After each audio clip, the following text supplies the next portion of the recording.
Montessori is actually, giving these benefits in the classroom, out of which we have talked about the previous ones. Now let's talk about increases the motor skills. Definitely the tools are meant for hands-on learning.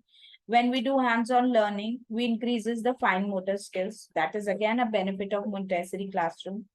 Increases in socialization and family interaction. Very interesting.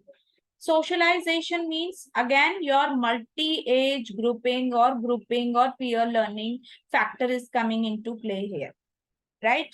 If three children are sitting in a group and they are doing the peer learning in the Montessori lab with the tools, so that is again increasing the socio-emotional development of the child, right? And whatever the child in the classroom, I must say, tell them to interact with their parents at home so that they can relate what they have done in the school, and the parent will also feel happy that my child is explaining what is going on in the classroom, how the learning is going on, what they have learned. Very simple. Let me move on to the next one. Now here we are actually early years, teachers who are talking about it, but your Montessori is having a 4 planes of development. So your Montessori method is actually not meant for your, foundation years only. It is a very clear fact which I am want to share out here, that your Montessori is going on till here, till maturity. It's a very interesting fact because we always relate Montessori with, early years, and we simply said, okay, it is an approach which is meant for, just foundation years. No. Here I can see development is going on, then consolidation, then development, again consolidation. So here I can see, the different planes, which is on the basis of age group, right? But multi-age group. Can you see 0 to 6, 6 to 12? So that is a window actually which they are sharing. 12 to 18, and then 18 to 24. So it goes up to maturity. And what is the impact? Rapid turbulent change. So here the development is going on very rapidly because the child is, just moving towards that, reaching the 6 years right from the infancy. So that is very rapid and the child is full of energy. Then slow, calm change. I can see when the child is of 6 years, there is a slow and gradual change. That is not so abrupt and turbulent. Then again, in teen, I can see rapid turbulent change because the child is going towards that teen age. Again, so this is a cycle. Very interesting scientific learning. She was a doctor. She gave all these 4 planes because she was having certain factors in the mind that it is related to, the age factor in a way how it is showing the impact, on that particular individual on the basis of that, child, that age window basically. Show calm change. So this is a crescent row basically, rapid, then slow, then rapid, and then slow. So this is how your Montessori 4 planes of development goes. Very simple and interesting too, because we always say that, just Montessori is meant for early years. How come? Montessori is for everyone. We are doing hands-on learning. Every time we are doing, then how come it is just meant for the early years? So it is a clear fact from this theory that she said, no, it is going till maturity. Now, 7 principles. What are the different principles on which if my school should work, if I have a school in which I say I have Montessori, then what are the different simple, principles on which I need to work on? I need to go for this learning from peers. Yes, that is what that multi-age grouping or grouping, simple grouping in the classroom is your very important principle. Then free choice. Free choice is very interesting because here the child is working at his or her own pace. Now again, free movement.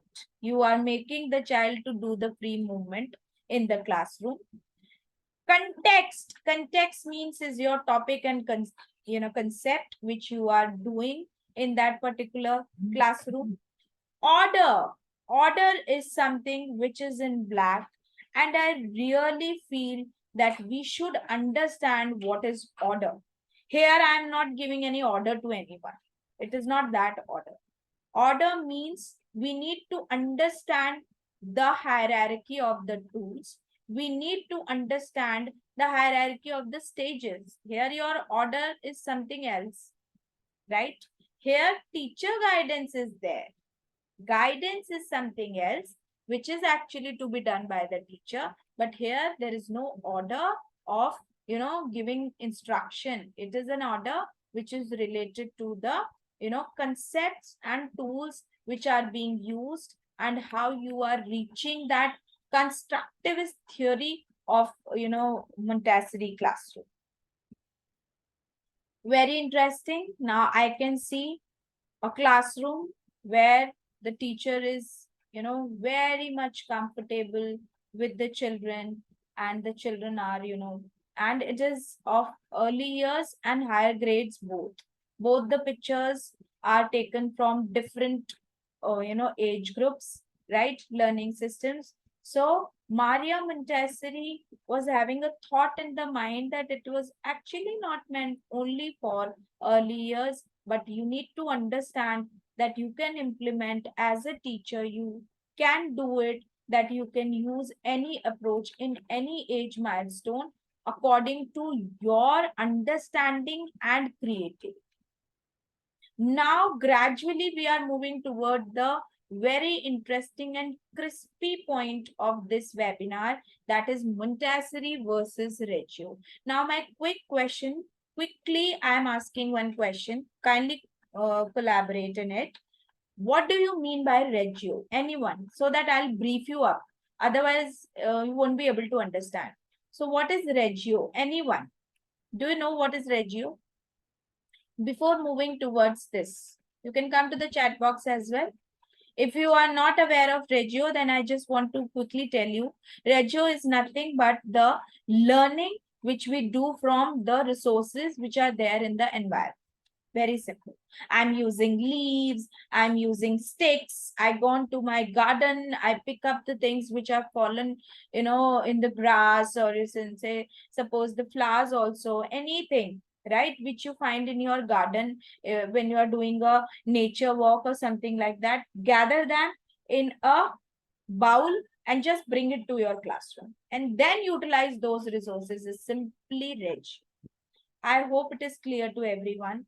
What I shall be doing next in this webinar is I'm going to compare Montessori and Reggio, and then I'm going to merge both the approaches. Very interesting. This is the beauty of a teacher, how the teacher will merge two approaches in the same classroom. Very interesting. So let's do that. Now here I can see Montessori versus Reggio Emilia. You can also read by yourself. I quickly put light on important facts. Now here your Reggio is saying something which is involving your environment. Here your environment is, actually created by, the skill lab only. Here I can see prepared environment. Here I can see amiable environment, rooms, everything, which we say skill lab.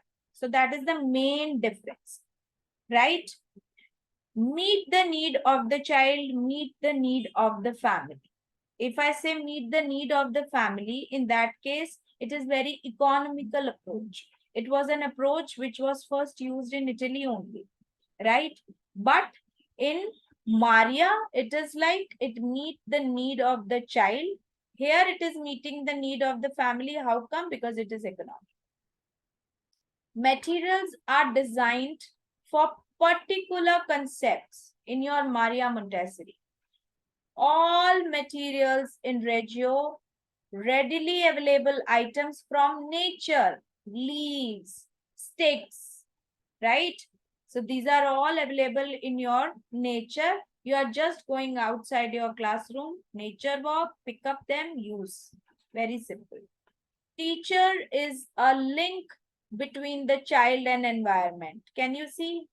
Teacher is a link here. But what teacher is doing here? Teacher is a co-learner here. You understand? Because here I need to be a very good listener in Reggio Emilia, because when the child will come to the classroom from the nature walk, the child will discuss number of things with you that ma'am, I've experienced this leaf, I experienced this thing in the nature. So you have to be a good listener here. You understand? So here the teacher is co-learner. Personality formed by experience, personality formed by social context. Very interesting. Here the word experience is there because we are doing experiential learning. Here we are actually relating with the nature. Here I can see focus on independence. Here I can see focus on interdependence. Very simple word. In just one word, I am, making distinguish both of them. Here I am distinguishing and then I will merge them. Very interesting. Then it is based on freedom. Yes, I say in Montessori, I give freedom to the children. But here I say it is based on communication, because I told you, you are a co-learner. You need to understand, hear, and listen to the children, what they are sharing with you. Very important as a teacher. Now I am coming here. Strict developmental stages. Here I have already shown you 3 stages. So you have to follow those 3 stages. Very important in your Montessori classroom. It is not having any set developmental stages. Very simple. So your Reggio is not having any stages, but your Montessori is having stages. That I have already cleared, I believe. Then it believes in universal child. Universal child means all and all, unique and global. Here believe that child are deeply rooted in a culture. Very interesting. If I say that, I'm using Reggio Emilia in my school, then that session should be strictly following and deeply rooted in that particular thing. So which is not possible, which I as a teacher feel that why I should stick to any one thing only in the classroom. Why? So that is why I merged both of them. Very interesting. I felt that merging will give benefit to my children in the classroom, so I thought that I should merge them. Let's see how I'll do that.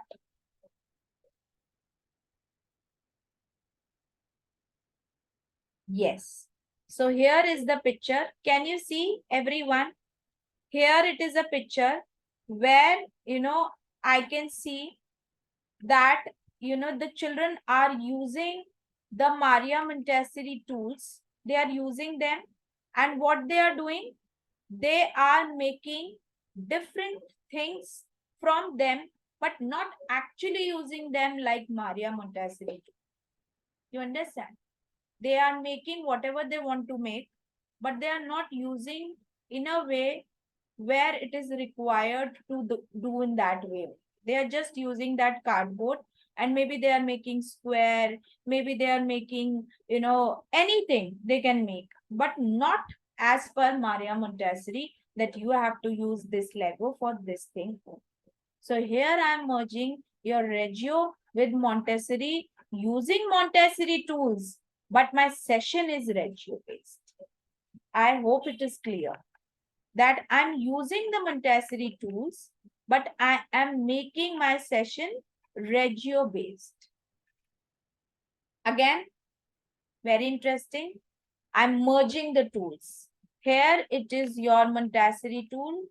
Again, the child is doing what is set to be done, because it is a complete tool. They need to make this puzzle, whatever. But here what I have done, I have merged these two because I need to make this fish using these tools, but not in this tool, in my worksheet on the basis of this. And then I told children, can you draw it by yourself? Can you color it by yourself? You can use your own colors as well. Again, I merged the tools. Let me give you one more. Thinking out of the box. Now again, it is your Maria Montessori tools only. But what I have done, I made a sketch. It can be anything. It can be an aeroplane, whatever. And then I told children, okay, these are your blocks. Now, can you make your own aeroplane? Can you make your own robot? And this is how they are making on the sheet of paper. Again, very interesting, merging the tools, merging the approaches. Again, thinking wide. Now your Maria Montessori tools are there, but I don't want to use them the way they are to be used. What I have done, I made different shapes, blocks on a chart paper, and then I told them, can you do this? Can you do sorting? Here I'm doing sorting. Here I'm doing matching. Here I'm doing brainstorming. Here I am doing shapes, right? And I am putting the things same at the same place, understanding the same size. So number of activities, attribute based activities going on at the same platform. This is the idea behind it. Very interesting. So how you will, you know, your Montessori and Reggio Emilia impact your child? Yes, definitely. Every session is having their own importance on this platform. I've shown you here in this table that every approach is important. We need to understand how am I going to use that?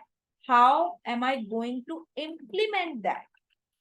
And what is not to be done in any approach which is not clear to you. Understand the procedures, understand the SOPs of every approach before implementing it. As Sudha ma'am told, that the child, that school is particularly Montessori based, and the teacher is actually not aware of what the teacher has to do. So understand the need. If the session is not reaching that learning outcome, then it is not the session which is designed for that approach. Just saying that I'm doing Montessori is not the correct word. Understand the stages, understand the whole theory, work on a theory, then only we are, giving that much to the child in, our classroom. Early years, foundation years, very important years. They are the building block of the child. We need to understand the importance and we need to work sincerely on it, understanding the SOPs. So this is all about it. I hope you understand.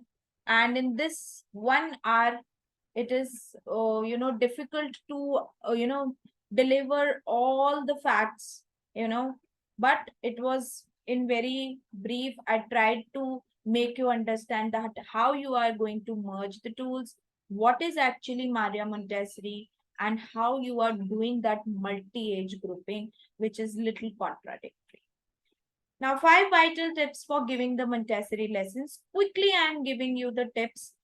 Remember to sit next to the child, the very first tip. Let your fingers do most of the talking. You are not talking, your fingers are doing the talking. Understand it. Model activities from left to right? So you need to understand that you are making the children, doing all the activities, right? And understanding the directions as well, right? So here left to right to left means what? That you need to understand the tools also in your lab, and then you need to understand which tool will come first according to the concept. Just not putting the tools in front of and just exploring. Yes, it is individual learning without any distraction in between, but you need to understand that left to right and left, in the model room, how you are going to put that. Exaggerate your movements. Now, if I say exaggerate your movements, here you are making the child feel happy. Your movement will make actually sometimes child happy, though the child is not doing anything. So here, make the child feel less and anxiety based, right? Make them understand that they are in a free environment and they can explore well. And your movements, your hand gestures, your hand talking will give them, more motivation sometime, because not asking, just keep on asking question every time is not the key, right? Sometimes we need to give the me zone to the children. So it is actually your me zone. Formal lessons are not always necessary. Very important. Yes, it is not necessary every time I'm giving the instruction. So yes, informal learning and very think, pair, share, and your base group sessions, they should be that much enriched that your child should be happy whatever the child is learning. So my idea is for today's session is merge approaches for new learning outcomes. You never know what new learning outcome you will get. So always try to merge the approaches, try something new in your classroom, make your session interesting, and let the children explore what they haven't explored. And you will see a beautiful smile on the face. That is what is the motive of the learning. You understand? So implement different approaches in your classroom for efficient learning. Guided sessions are already available on my YouTube channel, so you can go and check out there as well. So thank you everyone for attending this webinar.